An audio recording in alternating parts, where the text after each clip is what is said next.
All right, let's dive into the world of Frank Colón. We've got a whole stack of bios, reviews, articles, liner notes. It seems like his life story is going to be a fascinating one. My first impression, Frank Colón is more than just a musician. He's got this incredibly diverse range of experiences and accomplishments. Exactly. Musician, martial artist, scuba diver, Yeah, even a Tai Chi instructor. seriously. Grammy Awards, but also a black belt in Krav Maga. It's like he stepped out of an action movie, but with a killer soundtrack. And did I read that he's also been deep sea diving in his free time? I'm hooked already. Let's peel back the layers of this remarkable individual. Okay, let's start with the basics. Who is Frank Colón? Well, he was born in Washington, D.C., but his family moved to Puerto Rico when he was just 5 years old. That's where his musical journey began. And it's a journey that's taken him all over the world. He's a multi-instrumentalist who started young, showing a natural talent for music from the beginning. So, piano lessons at 11. And not just from anyone, from Angelina and Rafael Figueroa. No way, the Figueroa family, they're like royalty in Puerto Rico's music scene. Exactly. Talk about a musical education. To get that kind of classical background so young. And then what? Did he just dive headfirst into the world of music? He really did. As a teenager, he picked up guitar, bass, even drums, all while soaking in the sounds of the 60s British invasion. And remember, this is all happening while he's also pursuing sports, martial arts, even acting. The guy was clearly bursting with energy and a thirst for new experiences. It's amazing how some people have that drive from such a young age. But here's where it gets really interesting for me. He starts with this classical training, which is a pretty traditional path for a musician. But then he's drawn to percussion. Why percussion? It seems that the energy and rhythm of percussion really spoke to him. And he didn't just dabble, he went deep, specializing in Latin, Caribbean, Brazilian, and Asian styles. Think congas, bongos, timbales, even the shakeré, which most people haven't even heard of. I read about that. He actually introduced the shakeré to Brazilian music, right? You're exactly right. In 1981, he was in a recording session with a popular Brazilian group called MPB4. Nobody had ever used a shakeré in Brazilian music before, but Frank Colón brought it in, and it just clicked.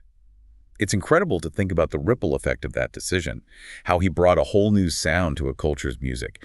Now it's a common instrument for modern percussionists. I mean, it says volumes about his musical intuition, right? Oh, right, yeah. His ability to understand the nuances of a musical culture. Yes. And then to introduce something new that just clicks. It did. It just worked. It wasn't forced, it was organic. And that wasn't even the peak of his time in Brazil. He ended up touring with Milton Nascimento, Oh, wow.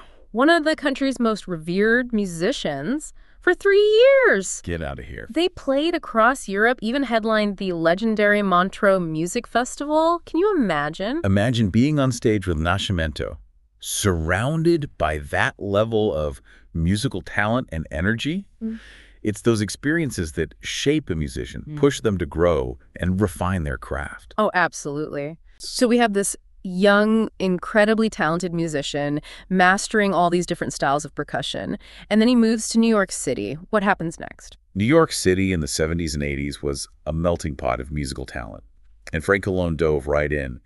But the real turning point was meeting the legendary Cuban drum master, Julito Collazo. This is the same Julito Collazo who played with the great Mongo Santa Maria, right? Talk about being in the presence of greatness. And Collazo recognized Colón's talent immediately, taking him under his wing. But it wasn't just a teacher-student relationship. Colón became Collazo's last disciple, inheriting a rich musical legacy. Collazo was especially impressed with his skill with the shakeré, saying that Colón could make the instrument sing. Wow. 5 years of intense training in the Afro-Cuban batad drumming ritual, studying under a living legend. So we're talking 3 drums, each with its own distinct role in creating these complex polyrhythms. That apprenticeship, man, that was crucial. Not just for like the technical skills, but for the immersion, right, in Afro-Cuban musical traditions. It's clear that this experience had a deep impact on his rhythmic vocabulary, Oh, yeah. his approach to percussion in general. Absolutely. That's some serious musical foundation. It is. And while all that was happening, he was also being pulled into the jazz scene by the phenomenal bassist Walter Booker. We're talking about a guy who played with Thelonious Monk, Cannonball Adderley, Sarah Vaughan. Those are some pretty incredible connections. So he's honing his percussion skills with Collazo by day and jamming with jazz giants by night. This guy was living a double musical life. What was it about Colón that drew someone like Walter Booker to him? Well, it was this unique blend of Colón's fierce Afro-Cuban style and his innovative approach to Brazilian rhythms. He was a master of complex instruments like the cuica and the berimbau, bringing a whole new dimension to them. Okay, so by now, his professional career must have been taking off, right? Absolutely. This is where it really starts to get mind-blowing. His career reads like a who's who of music, from jazz legends to Brazilian icons. He's played with everyone from Harry Belafonte to Mary J. Blige. The range is just incredible. It's not just the big names, it's the sheer diversity of genres. Jazz, Latin, Brazilian, world music. It's like he refused to be put in a box. You hit the nail on the head. And don't forget Aretha Franklin, even the Queen of Soul, right? She wanted a piece of that rhythmic brilliance. Even the legendary Babatunde Olatunji. Wait, Babatunde Olatunji, the Nigerian drummer who practically brought West African rhythms to America. That's the one. That's incredible. And the thing is, what's so fascinating is Frank brought his own unique style, his own flair to these collaborations. He wasn't just imitating, he was innovating. And he wasn't just a sideman either.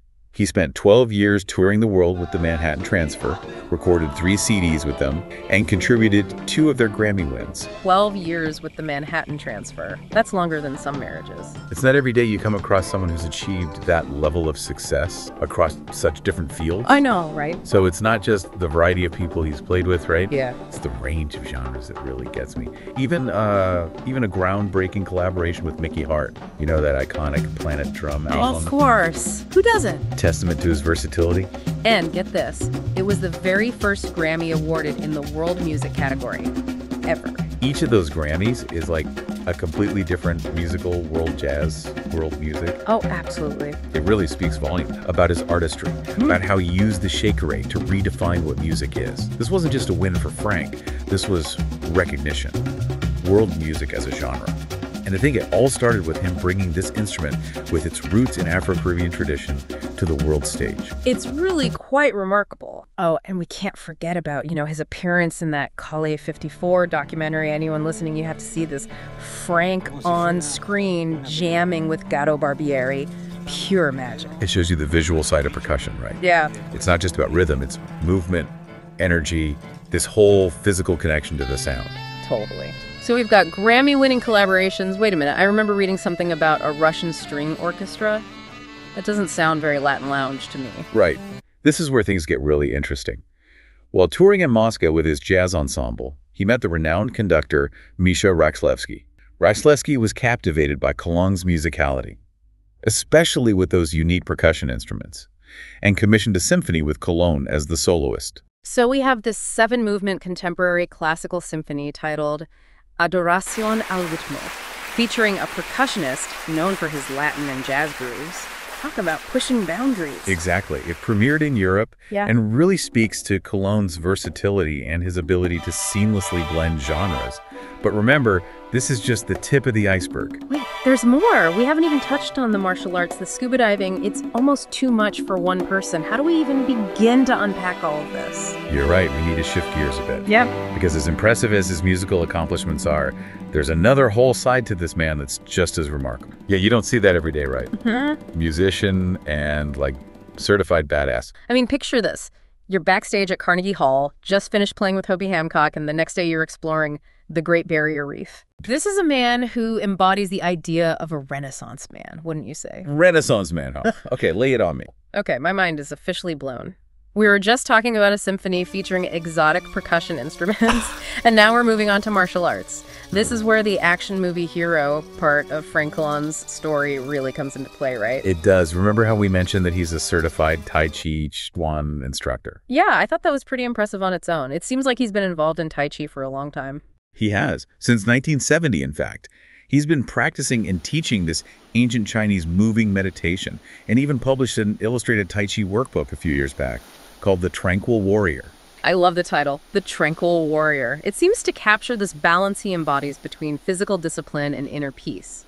But then there's the Krav Maga, which is a whole other level of intensity. Here's where things get really fascinating. He's not just a Krav Maga enthusiast. He's considered one of the American pioneers of the style. Yeah. His journey began in 1995, and he achieved black belt ranking in 2000. He was the first person of Puerto Rican descent to earn a Krav Maga black belt, wasn't he? That's a pretty significant achievement. It is. And it speaks volumes about his dedication and skill. And remember, we're not talking about a casual weekend Krav Maga class. He trained with Grandmaster Ron Mizrachi, the highest-ranking Israeli instructor in the U.S. at the time, and even earned his second Dan ranking from the world grandmaster himself, Haim Zoot. So this is the real deal. Serious training, high-level instructors, but then it gets even more intense. He didn't just practice Krav Maga, he actually trained the NYPD and the FBI after 9/11. His Krav Maga dojo was recruited to help retrain their SWAT teams in modern Israeli combat and defense tactics. It was a crucial time, and his expertise was clearly highly valued. And then in 2006, he took those skills to Rio de Janeiro, training members of BOPE, which is the elite tactical unit of the Rio de Janeiro State Military Police. Wow. From performing with music legends to training elite police forces, is there anything this man can't do? It seems not. He's also trained in Brazilian Jiu-Jitsu and Philippine Kali. So his martial arts journey goes deep. And remember those scuba diving mentions. Turns out he's a professional scuba diver with over 400 log dives all over the world. I read that he actually packed his diving gear on musical tours and would explore the ocean depths on his days off. It's like he has this incredible ability to shift between these intense, demanding activities and find moments of peace and exploration. That's a great observation. It seems like a key part of who he is, this balance between pushing his limits and finding serenity. And as if all that wasn't enough, he's a dedicated practitioner of transcendental meditation, studied transcendental meditation at Maharishi International University, a vegetarian since 1970, and still trains daily like a prizefighter. All of this at 73 years old. He has more energy and discipline than most people half his age. I know he prefers calisthenics, rucking, swinging, Indian clubs and maces, and open ocean swimming to traditional gym workouts. But still, it's incredibly inspiring. It really is. He seems to thrive on pushing his physical and creative boundaries. It makes you wonder where he draws that energy and motivation from. Right. And through it all, it's like the music never stops. Yeah. It's the common thread, right? Okay, we've covered so much. Grammy Awards, black belts, deep sea dives, Tai Chi. But we can't forget about his latest album, Latin Lounge. What's the vibe? Does it live up to its name? It definitely has that laid-back tropical feel. But there's also this incredible depth and diversity to the music. There's a mix of Puerto Rican, Cuban, Brazilian, and Argentine influences, along with elements of gypsy jazz, funk, and even flamenco. So it's not just chill background music. It sounds like there's some real energy and complexity there. What are the critics saying? The reviews have been pretty interesting. Some describe it as infectious, others as picturesque and romantic. One reviewer even said, it sounds like the kind of music the players listen to when they're off the clock, which I think is a great compliment. I'm hearing everything from sultry to new age-ish to smooth jazz with a funk undertow. It seems like he's created this musical melting pot that defies categorization. That seems to be a recurring theme in his life, doesn't it? Breaking boundaries, blending styles, defying expectations. He's not afraid to explore and experiment. And that comes through in his music. It's been quite a journey so far, learning about Frank Colón. We've gone from Grammy-winning albums to Krav Maga black belts to deep sea dives and everything in between. It's almost overwhelming, but in the best way possible. I agree. So the question becomes, what does it all mean? What can we take away from a life as multifaceted as Frank Colón's? I think for me, it's the sense of possibility. So often we're told to specialize, to focus on just one thing. But Colón's story shows that it's okay, even inspiring, to have multiple passions and to let them feed off each other. That's a powerful insight. Yeah. His life is a testament to what's possible when you pursue your interests with wholehearted dedication. It's not about being the best at everything. It's about embracing the journey and allowing your passions to shape you. Exactly. And he does it all with this infectious enthusiasm and a constant desire to push boundaries. It's really remarkable. But here's a thought-provoking question to leave you with. Colón seems to move so seamlessly between creative expression and physical discipline. How do these seemingly different aspects of his life inform and enrich each other? That's a great question to ponder. It's like he's found this unique way to integrate all these different pieces of himself into this harmonious whole. It's definitely something to think about. It really makes you wonder. It does. It's like he's discovered this secret formula for a fulfilling life. Blending physical discipline, artistic expression, and personal growth. Yeah, maybe that's the key to his boundless energy and creativity, this constant flow between those different aspects of himself. Does his Tai Chi practice inform his musical improvisations? Does his deep sea diving give him a different perspective on rhythm and flow? It's fascinating to consider how these seemingly separate passions might actually be interconnected. If Frank, a political science major, could find his rhythm in the world of percussion and beyond, imagine what we could accomplish if we just, dared to explore a little. It's the million-dollar question, isn't it? And what's truly inspiring is that he's still going strong at 73. He's not just resting on his laurels, he's actively producing, recording, and even writing a book on self-defense for women based on his Krav Maga expertise. To talk about a lifelong learner, it's like he's living proof that age is just a number, and that you can keep pursuing your passions no matter how many years you've got under your belt. Absolutely. Speaking of passions, there's one more layer to his story that we haven't touched on yet. His spiritual journey. Oh, you're right. I remember reading about his connection to Buddhism and transcendental meditation. It seems like that's been a significant part of his life as well. It has. He was introduced to the Soka Gakkai Buddhist practice back in 1983 by his close friend, the legendary saxophonist Wayne Shorter. He's been a dedicated practitioner ever since, chanting the mantra Nam-myoho Renge Kyo daily. He believes it helps dispel negativity, reduce stress, and ultimately bring forth a state of Buddhahood, achieving lasting happiness while helping others do the same. It's a beautiful philosophy. And he's also an avid practitioner of transcendental meditation, which he credits with improving his intelligence, creativity, memory, and overall well-being. So we have this incredibly talented musician, martial arts expert, scuba diver, Tai Chi instructor, who also happens to be deeply spiritual. It's almost too much to comprehend. But that's the beauty of it, isn't it? Yeah. Frank Colón's life story is a testament to the richness and complexity of the human experience. It challenges us to expand our definitions of what's possible, both for ourselves and for others. Yeah, he's showing us that we don't have to fit neatly into any one box. We can be multifaceted, embrace our contradictions, and find joy in pursuing a life that's truly our own. As we wrap up this deep dive into the extraordinary life of Frank Colón, we encourage you to reflect on what's resonated with you the most. Was it his musical mastery, his dedication to physical and mental discipline, his spiritual journey? Or maybe it's simply the reminder that life is an adventure, meant to be explored with passion and curiosity. Whatever it is, let it spark a fire within you.